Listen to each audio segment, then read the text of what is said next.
Bonsoir, eh bien je vais vous parler un petit peu de César 2025. Je ne l'ai pas regardé, mais j'ai écouté les critiques YouTube. Donc voilà, la première chose, tout le monde râle que ce soit un acteur autre que Pierre Ninet et François Civil qui ait remporté le prix du meilleur acteur. Mais déjà, avant de critiquer, regardez le film. Même si le film n'est pas tellement intéressant, peut-être que finalement l'acteur y a bien joué. Moi, je n'ai pas vu Suleiman, donc je ne peux pas juger. Mais je vous dirais que de une, je trouve que Pierre Ninet ne méritait pas le César du meilleur acteur.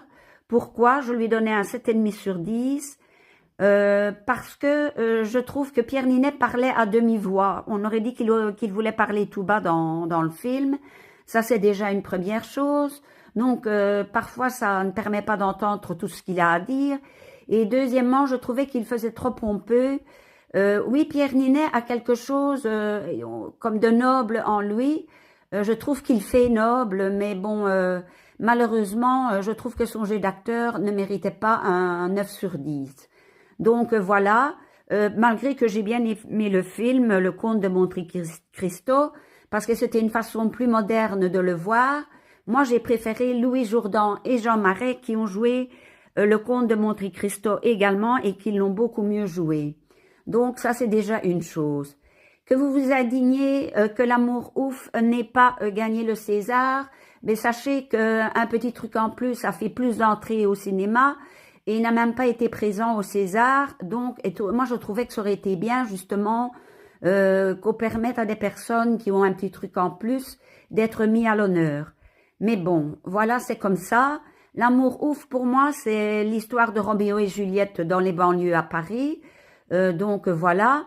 J'ai trouvé qu'à partir du moment où François Civil et Adèle Exarchopoulos ont commencé à jouer, que le film redescendait nettement de qualité.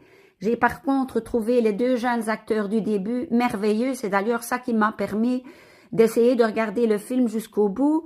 Et j'ai compris la fin du film, ce que beaucoup de critiques ne comprennent pas. Moi, je l'ai compris. Je vous l'expliquerai dans une autre vidéo. Pour ce qui concerne la zone, donc François Civil, pour moi, ne méritait pas le César, parce que de toute façon, j'aurais aussi bien joué que lui, malgré que je suis pas actrice. Donc voilà. Pour ce qui est maintenant de la zone d'intérêt, vous n'avez pas du tout compris ce film. En fait, ce film raconte l'histoire du diable, tout simplement. Du diable qui vit une vie tout à fait normale sur Terre et qui nous regarde nous détruire, nous entretuer. Donc ici, c'était des gens qui étaient plutôt torturés et qui se faisaient gazer et lui vivait